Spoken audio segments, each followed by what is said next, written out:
I looked at the topic and wondered whether I should be talking about profitable purposes at the end of the day. Some background information and who I am for those that don't know me. We purchased solo general practice, my husband and I, back in '77. That's why 40 years. And so I'm unemployable as well because I've been in one job for that long. And from there, today we have over 190,000 patients we look after, and we provide 75% of the urgent after-hours care. Give over 1 million consultations through our 35 clinics and over 2 million prescription items from our 30 pharmacies. We have over 1,080 staff, and 220 of them have been with me for over 15 years. Over the years, we have done greenfields, brownfields, acquisitions, and partnerships.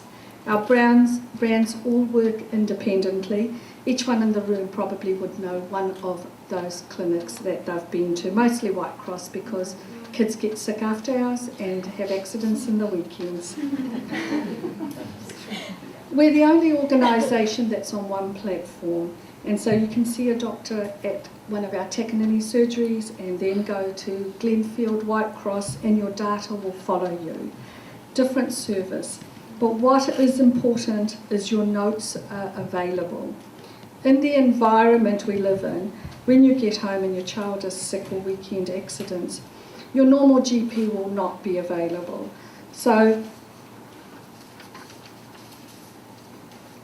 you will look at going to one of our clinics. Now, we're here to serve. We have reflected on what makes us different. We think that apart from values and business approach and systems, it has been the ability to make decisions and see opportunities or challenges with different lens. This comes down to 3 core criteria that are essential in building a sustainable healthcare organisation, in my opinion. Balance. Understanding that a different stakeholder in primary care have different goals, agendas and priorities. Building systems and processes that match each stakeholder. Exceptional viewpoint. The model. Our delivery model includes the environment you create to operate in. We have adapted all levels of the environment, from the facility, the IT infrastructure, the admin processes, the patient engagement, so that we meet the individual patient needs as well as the population at practice level as well as group level. Care. The primary care environment has logistical and service operational challenges around patient needs, demands and expectations.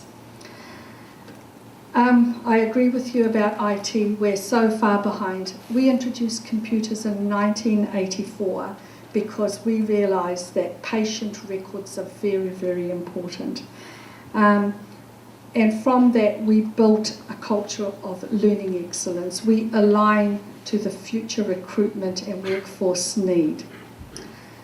Since 2007, we've hosted, supervised, taught, mentored undergrad medical students, over 500 placements. Now they are all forming the part of my workforce. Where there's doctor shortages everywhere, I actually have a waiting list of doctors wanting to join us because it is a supportive environment they're working in. Our simple philosophies and values: look after the patient and the business will look after itself. He tangata, he tangata, he tangata. Devote everything to optimise patient care. Our value of access is the most disruptive in our profession. We changed to no appointments, extended hours, and made it affordable. This behaviour was not appreciated by our peers, and so many barriers and obstacles were put up. Each time an obstacle was put up, we turned it into an opportunity. The first significant obstacle was put up. We, as a young couple, started a business in Otara, a solo general practice, and realised very quickly that 9 to 12 and 3 to 5 didn't work for our population in Otara. So we opened our clinics from 8 to 6, had no appointments. So very quickly we grew. far more quickly than our peers. So our peers started complaining to the health authorities, who decided that one doctor should only see 70 patients. And my husband and I were not going to turn anyone away. So we employed doctors. Hence the business grew even faster. And then we outgrew our facilities we had. So we opened satellite clinics. So very quickly, all the challenges that were put to us became our opportunities to succeed.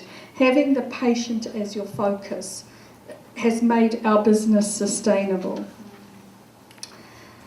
Now, medicine is seen as a vocation, so it's a bit nasty to say we make money, yet our shareholders all expect it. I was mandated about 6 years ago to tell our story, which was really hard for me. I think most of the people in the room know we all stay under the radar, purely because the way we do things are different, and that's looked upon suspiciously, and in turn you are a threat to mainstream. So we applied for business awards and won many. And so when mainstream recognised our work, ministry recognises our work, and our outcomes we've achieved, our peers had to accept that perhaps we were doing something right. They automatically thought, well, you're working in a high needs community and there's no way you can get the same outcomes with the same funding that everybody else gets. So we must be fudging the system. Even though we in our organisation have the best clinicians and quality process management systems all working with us. When we started winning mainstream awards, the suspicion was lifted a little. But as we are now more open and transparent with our system and process, I think you fight the battle and you win in the end. I want to talk a little bit what my day job, the purpose of earning a living, has been able to be shared. I have had the privilege of being part of so many amazing organisations and being able to make a difference and letting our voice be heard. Looking at issues as challenges and making them into opportunity has become a passion for me. All these organisations have profited from my purpose with the ability to connect, align, share and contribute in a different viewpoint. I won't go through them. I'd like to talk about how I think as we as a community do think and work differently. I sit on many advisory boards within the community, and I've chosen to pick advisory boards which are not paid but which will bring our voice to be heard. I'm very selective when picking because I know as an Asian you get one chance to be on mainstream boards. So when you do get asked, I don't say no, even if I'm very intimidated by turning up to some of the meetings. Because I went as far as 7th form and I didn't have a formal education, and all these ladies are with tertiary and more tertiary education. But I want to talk a little bit about the police project that I am doing. It's a family violence project, and I look at things very differently. I'm not working with the women, in a little sense I am, but I'm working with the perpetrators, the men. So I've had a lot of criticism saying, why aren't you helping the women? But I am trying to change behaviour with the men that are the perpetrators so another woman is not hurt, which is a different way of thinking, and it is up for debate. All the ministers have been through the House, but it's like this, it's not my problem.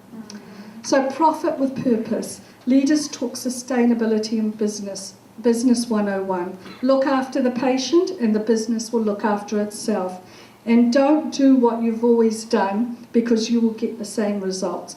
I'm a great one for having affirmative things on my wall, because I know if someone says something to you once, you may listen, twice, you may register, 3 times, you may start believing it, but if it's facing you all the time, you will believe in it. So sometimes you wish it was easier, but if it was, everyone else would do it. And then you remember, you don't want to be like everybody else. And remember, if you think you are too small to make a difference, try sleeping with a mosquito. And in my industry, people don't care how much you know until they know how much you care.